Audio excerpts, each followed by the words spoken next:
Hello and welcome to the Sirrano Show in the New Jersey Pulse newspaper. We are here with Anibal Ramos. You are now a councilman for Newark, correct? Yes. You were the mayor, acting mayor. No, I was never the acting mayor. I was the acting council president. Acting council president. I've been on the council almost 8 years. 8 years in the council. Are you running for election right now? Yes. You are, and it's May 13th. May 13th in Newark. Yes. Okay. North Ward. North Ward. Okay. You endorsed Shavar Jeffries. Yes. Why? Well, I believe Shavar represents the kind of leadership that we need here in the city of Newark.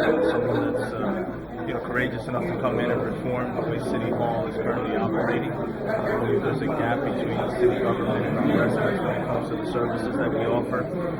We need the type of leadership at City Hall that's experienced, that's willing to tackle some of the major issues that we're having, including crime, but most importantly is going to be able to reform the way the city currently delivers the services so that we have a better connection with our residents and at the same time deal with some of the financial problems that the city is currently facing. How long have you known Shavar? Well, I met Shavar before he ran for the Newark Public Schools Advisory Board, so it was about 4.5 years. How long have you known Baraka? I've known the Baraka family for a long time, but Raz and I have served together on the council for the last almost 4 years. Okay. How long has he been elected to the council?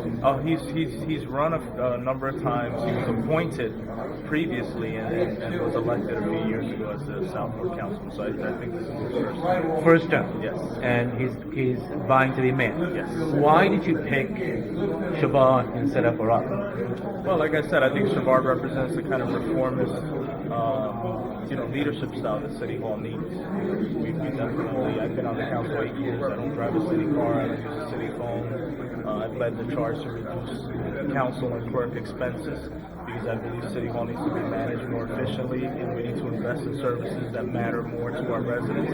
And I believe Shavar is the leader that's going to be able to take us to that next level so that City Hall is run efficiently, but at the same time, we're able to invest in neighborhood services and public safety more than we do right now. Cami Anderson, what do you think about her? Well, I think Cami has, disconnected herself from the community. A lot of these school closing and reorganization plans have not been thoroughly vetted out with the community, and unfortunately, some of her decision making has created even a bigger gap between the traditional public school community and the charter school community. My ward that I represent right now has less than 7% of kids in charter schools. Parents have confidence in their pre-K to 8 schools. We're currently not facing any closures, but there are a few schools that she's planning on reorganizing. And I think the community is receptive to plans to reorganize family schools, but there has to be a certain level of communication, and she hasn't, had that with the community. So you agree with reducing the staff of the city council? You do not get a private vehicle from the taxpayers like they do? No city phone. No city phone? And I led the charge to reduce and eliminate our public relations. The councilors have an $800,000 a year public relations contract when I first got elected to the city council. Not at a time when you're cutting back on city inspectors and at a time when you're laying off police officers. And so you kind of reflect what he's saying. You want to cut the staff, want to bring down the expenses, save more money for taxpayers. Now let's get into crime. What about crime in the city? Well, our police department definitely needs investment, and in order for you to have kind of investment in our police department that's sustainable, you have to be in a position where the city is on solid footing financially. And we're close, but we're not there yet. So I want to see different kinds of management approaches when it comes to our police department. But we have less than 1,000 sworn officers for the first time in 25 years.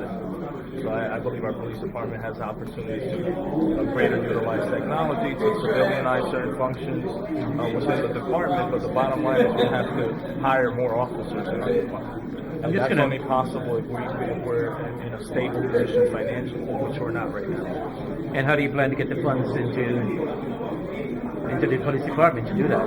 Well, some of the efficiencies that I talked about, reducing, the council clerk staff, reducing the mayor's office when Shavar is elected, being able to advocate on behalf of the city of Newark and the state of New Jersey to bring in additional revenue with whether it's taxing containers at the traditional port or looking at opportunities with the college and university community to bring in some fees that will help our city. You know, the city of Newark has opportunities to generate some revenue by better partnering with the state, but I think there's a lot of areas within City Hall that can be run more efficiently, and those dollars can be invested in the police, and those dollars can be invested in neighborhood services. I asked him the question, asked Baraka the same question, I'm going to ask you the same question. What are 3 things you would like to see the mayor change immediately in the city? Well, first off, I think if you look at the major entrance points into Newark, whether it's on Route 21, 78, you know, the city is dirty right now. And from a neighborhood standpoint and a neighborhood services standpoint, we definitely need to make that a top priority for our city. The second thing I want to see is greater utilization of e-government. You know, people complain about the fact that they have to spend, 6-7 hours in municipal court, paying for, relatively minor fines. Other cities around the country are utilizing e-government as a way to generate more revenue, but at the same time, be in a position where you're better serving your residents. And the third thing is I want to see more police officers in our communities. Right now we see every time there's an event night at the arena, at the Crew Center, or an event night at the NJ Pack, there's a heavy presence of police officers, but our residents complain that they do not see, that same kind of presence in the neighborhood. So those are 3 things that I think are important for the city. Have crime increased or decreased under Cory Booker? It depends where you go. I mean, I am councilman of a ward that has the least violent crime in the city of Newark, but we do have our challenges. We have a lot of issues with property crime. There are a lot of incidents that are reported, whether it's domestic violence and other things. What hasn't been done well in the last 8 years is police response time. And that's attributed to staffing levels, and that's a major complaint you're going to get from residents, is that when they call in a particular complaint to the police department, it does take a relatively long time to respond. What would you like to see changed in your ward? Well, there are a few projects that I've been working on for the last 4.5 years, basically taking some city-owned property and some privately owned property and trying to develop that into retail and other housing opportunities. I want to see those projects finally come to fruition. We're halfway there in a number of those. With the community support and most importantly the city support, we can make those projects happen. Your opponents, how many people are running against you? I have 2. 2? Yes. What do you think of them? Well, I'm grateful that I live in a country that people have the opportunity to run and compete for public office. One is an individual that's run for office at least a half a dozen times. He ran against me last time. And the second person is his first time running. He was a former school principal. He's a little league organizer. But I run on my track record. I tell my voters, judge me based on the things I've been able to accomplish in the last 8 years, the promises I made when I was a candidate, and most importantly, the follow-through that I've had as an elected official. Judge me on the fact that, I'm accessible. I'm the person who gives you my personal cell phone, and I do my best to take care of community issues, and that's basically what I'm running on. It's my track record and my accessibility to my residents. So, let me jump back to something in the police department. They were stop and frisk, and there was an investigation. Well, the city of Newark will be under some kind of federal consent order. It has to do more with internal affair complaints that have been filed some years back, and the city's, inability to follow through on those complaints. The report hasn't been made public yet, so I'm not sure in terms of what the specific findings were. What the city did do as part of the stop and frisk program that they instituted last year is that a few of us on the council worked with the police director to ensure that data became publicized on a monthly basis. So one of the few cities in the country that's actually done that.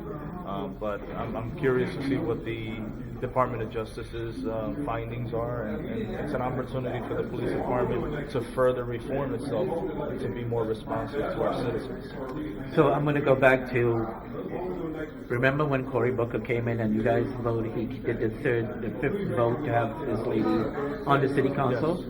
Some people are still reeling from that. How do you land those fences? Well, I think a lot of us on the council, at that time there was political maneuvering on both sides. Both sides. Meaning that there was an attempt to vote in someone else as a candidate. Many of us on the council have worked well together despite that incident, and we respect the court's ruling. And the beautiful thing is, in May we have an election, and all 9 council people have an opportunity to. All positions are going to get filled by the voters. They're going to vote for whoever they want as their ward representatives and the at-large. Say something to the people that you want to vote for you. Well, I want to thank you all for your confidence and support over the last 8 years. We've been able to do a lot of great things in the North Ward, from building new recreational facilities, rebuilding our city parks, creating the city's only successful business improvement district, and I'm asking you for another 4 years so that we can continue to make progress in the North Ward and throughout the city of Newark. Tell them your name, your line, and when to vote for you. My name is Anibal Ramos Jr. The election is on Tuesday, May 13th, 2014, and I will have my ballot position on Wednesday. I don't have that yet. I'll be on line C, though. Line C? Yes. Thank you very much. Appreciate it. Thank you. Anytime.